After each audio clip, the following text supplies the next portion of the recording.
تو یہ اللہ تعالیٰ پھر یہود و نصارہ سے کنکلوڈنگ گفتگو کرتے وقت ایک اور یونیورسل ٹروتھ، اور یہ ٹروتھ بار بار قرآن میں مختلف جگہوں پہ آتا ہے، وَاتَّقُوا يَوْمًا لَا تَجْزِي نَفْسٌ عَن نَفْسٍ، ڈر جاؤ اس قیامت کے دن سے جس دن کوئی جان کسی دوسری جان کے عوض قبول نہیں کی جائے گی۔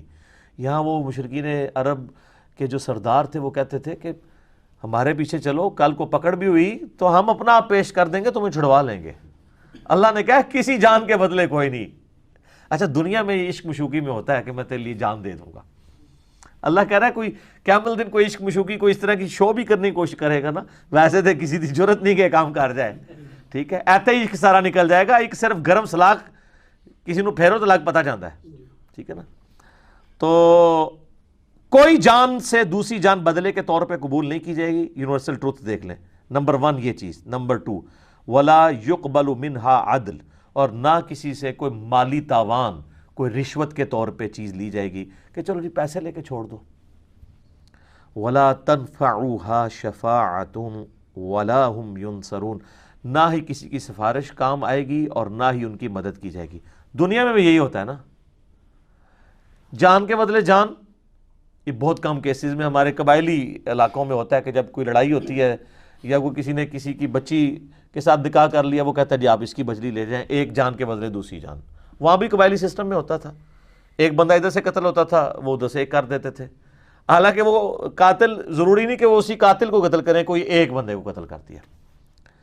یہ بھی نہیں ہوگا، نہ مال لیا جائے گا۔ دنیا میں آپ رشوت دے کے چھڑوا سکتے ہیں کسی کو جرم سے، یا جج کو رشوت لگا سکتے ہیں، لیکن آخرت میں نہیں، آخرت کا جج تو اللہ ہے، اور نہ ہی کسی کی سفارش قبول کی جائے گی۔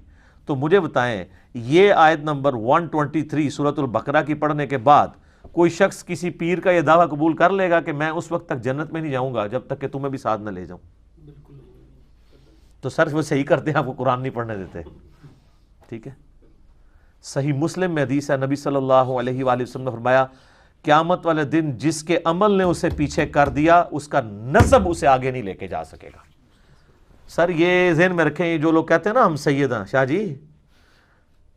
جی صحیح مسلم مولانا شریف نہیں، قیامت والے دن جس کے عمل نے اسے پیچھے کر دیا اس کا نسب اسے آگے نہیں لے کے جا سکے گا۔ اب آپ کو وہ حدیث سمجھ آئے گی جو بخاری مسلم دونوں میں ہے، اے میری بیٹی فاطمہ میرے مال سے جو تو نے لینا ہے مجھ سے لے لے، اگر اللہ کے حضور پکڑی گئی تو میں تیرے کچھ کام نہیں آؤں گا۔ اچھا یہ صرف فاطمہ کے لیے نہیں ہے، پھر نبی علیہ السلام نے کہا اے نبی کی پھوپھی تو بھی سن لے، اے نبی کے چچا تو بھی سن لے، اے نبی کے خاندان والوں تم بھی سن لو۔ حضور نے ایک ایک کو مخاطب کیا ہے، کیونکہ قرآن میں آیت نازل ہوئی تھی نا کہ اپنے قریبی رشتہ داروں کو ڈر سنائیے، تو اس ڈر میں آپ نے اپنی پھوپھی کو مخاطب کیا، اپنے چچا کو مخاطب کیا، اپنی بیٹی کو مخاطب کیا۔ تو وہ یہی چیز ہے۔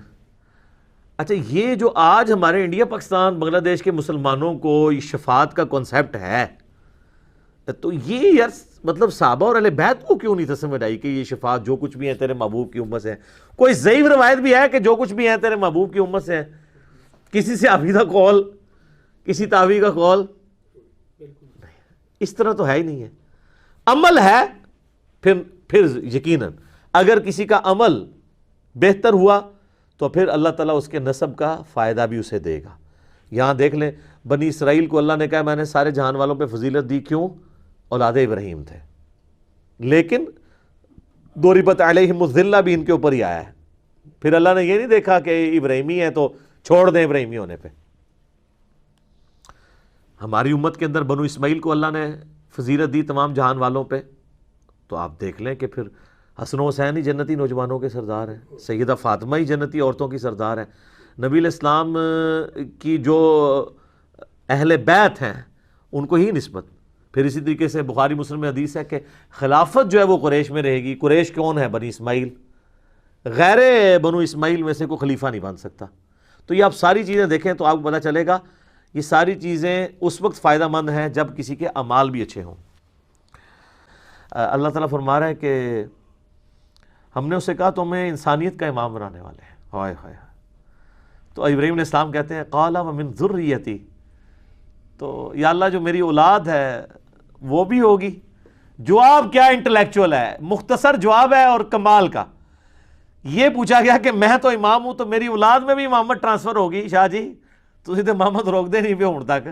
اللہ نے کہا قال لا ینال عہد الظالمین، میرا عہد ظالموں کے لیے نہیں ہوگا. یعنی جو تیرے پیروکار ہوں گے نا ان کو تو امامت مل جائے گی. امامت سے مراد یہ کوئی منصب یا کوئی امام مسجد کی ڈگری نہیں ہے، مراد یہ کہ وہ لوگوں کو دین سکھائیں گے. انبیاء کا جو دین ہے وہ جو اللہ نے ان کو دیا ہے وہی کے ذریعے اس کا تعارف کروائیں گے امتوں کو. تو اللہ نے فرما دیا اس میں بھی کہ تیری اولاد میں بھی کوئی ہوا نا اگر وہ ظالم ہوا، اپنی جان پہ ظلم کرنے والا. سب سے بڑا ظلم کون سا ہے؟ شرک. ان الشرک لظلم عظیم، سورہ لقمان آیت نمبر 13. اگر تیری اولاد کے اندر کوئی ظلم کرنے والا ہوا، چاہے وہ شرک کرنے والا یا گناہ کبیرہ کرنے والا، وہ کوئی امام نہیں بنے گا. آپ بے شک کہتے رہے سید نے سوٹا لا رہے ہیں جی، سید ہیں نا جی، گوٹے گڈے پکڑو. اور اللہ تعالیٰ فرما رہا ہے ابراہیم جو تیرے طریقے پہ نہیں چلے گا نا اس کے لیے کوئی ڈگری نہیں ہوگی. تو اس میں یہ امپلائڈ ہے کہ اگر تیری اولاد میں کوئی تیرے طریقے پہ چلے گا تو وہ امام بھی وہی ہوگا.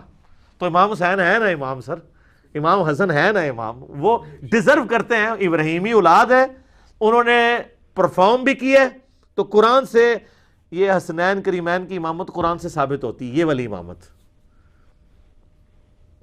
وہ ڈیوائن امامت نہیں کہ جو ختم نبوت کے منافی ہے. اس پہ میرا کلپ بھی آپ دیکھ لیں، عقیدہ امامت یوٹیوب پہ جا کے. تو اللہ تعالیٰ ماتا ہے ظالموں کو عہد نہیں ملے گا. ہاں تیری اولاد میں کوئی تیرا پیروکار ہوگا. تو یہ وہی حدیث صحیح مسلم کی کہ جس کو اس کے عمل نے پیچھے چھوڑ دیا اس کا نسب اسے آگے نہیں لے کے جا سکتا. اللہ اکبر.